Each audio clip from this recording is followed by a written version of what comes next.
আজ আমি আপনাদেরকে এমন একটি গোপন কথা জানাবো, যেটি শোনার পর আমি গ্যারান্টি দিচ্ছি দুঃখ আপনার কাছে আর থাকবে না।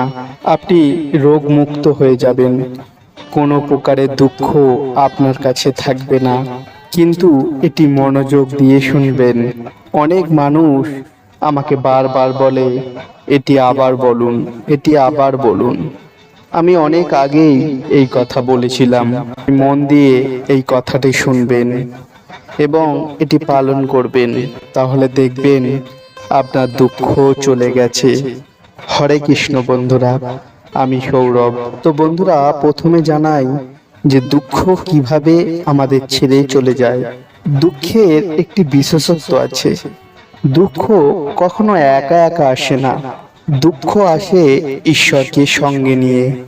দুঃখ এতটাই ভোলা ভালা হয় যে সে বুঝতেই পারে না যে ঈশ্বর তার সঙ্গে চলছেন।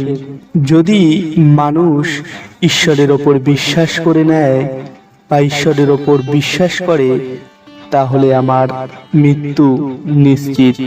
এতটাই সাদাসিধে হয় দুঃখ। প্রথমত আপনাকে ঈশ্বরের ওপর বিশ্বাস রাখতে হবে, কেননা আপনার মুখের হাসি আপনার দুঃখকে শেষ করতে পারে। দুঃখ যতটাই কঠিন হোক না কেন, আপনি একটু হাসি দিয়ে সেই সময়টাকে কাটিয়ে ফেলতে শিখুন। এখন আমি আপনাকে একটি উপায় বলছি, যেটি আপনাকে করতে হবে। উপায়টি মন দিয়ে শুনবেন। সর্বপ্রথম ভগবান শ্রীকৃষ্ণের এই মন্ত্রটি পাঠ করতে হবে। মন্ত্রটি হলো, কৃষ্ণায় বাসুদেবায় হরয়ে পরমাত্মনে প্রণত ক্লেশনাশয় গোবিন্দায় নমো নমঃ। ভগবান শ্রীকৃষ্ণকে আপনি প্রার্থনা করুন, এই মন্ত্র জপ করুন, অনবরত জপ করতে থাকুন।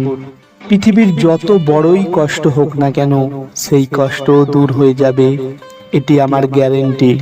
দ্বিতীয় যে কথাটি আমি লজিক্যালি বোঝাতে চলেছি, সেটি হলো, যদি আপনি ক্লান্ত হয়ে যান, সারা দুনিয়ায় লোকেদের পরামর্শ শুনতে শুনতে এখানে ওখানে গিয়ে আপনার দুঃখ নিবারণের জন্য বিভিন্ন মানুষ আপনাকে বিভিন্ন উপদেশ দিচ্ছে, তো শুধুমাত্র আপনি এই উপায়টি করতে পারেন।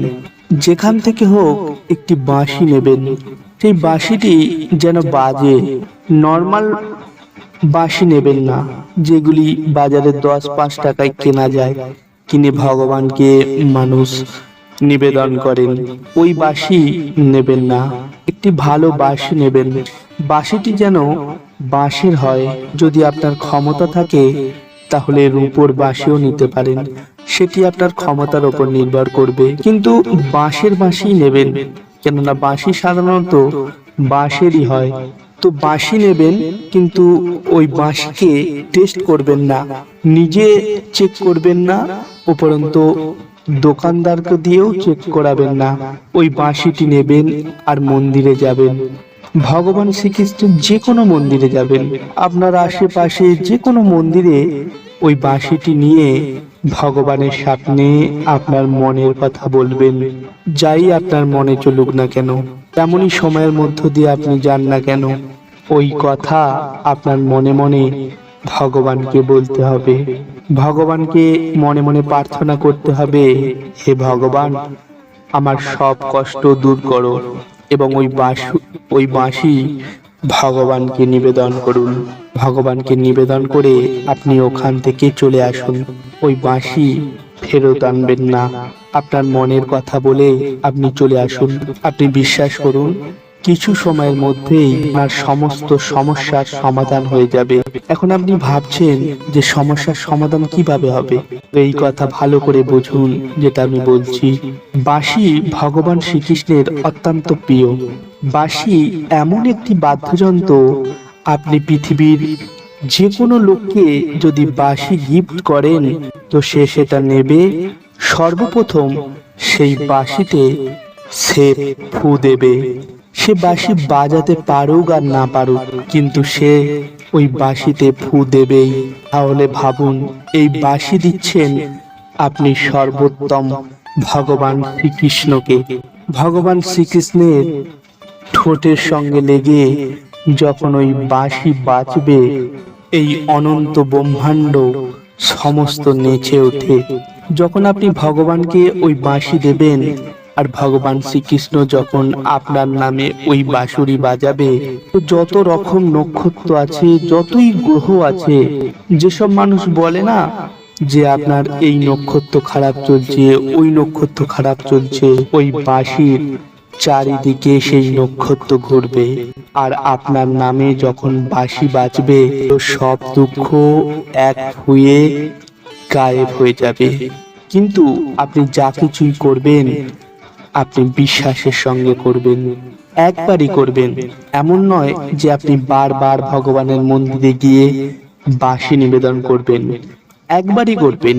মন দিয়ে শুনবেন, একবারই যাবেন, ভগবানকে বাঁশি নিবেদন করবেন এবং মন দিয়ে ভগবানকে ডাকবেন এবং মনে বিশ্বাস রাখবেন যে আপনার সমস্ত মনের দুঃখ বা আপনার চারপাশের যত সমস্যা সব দূর হয়ে যাবে।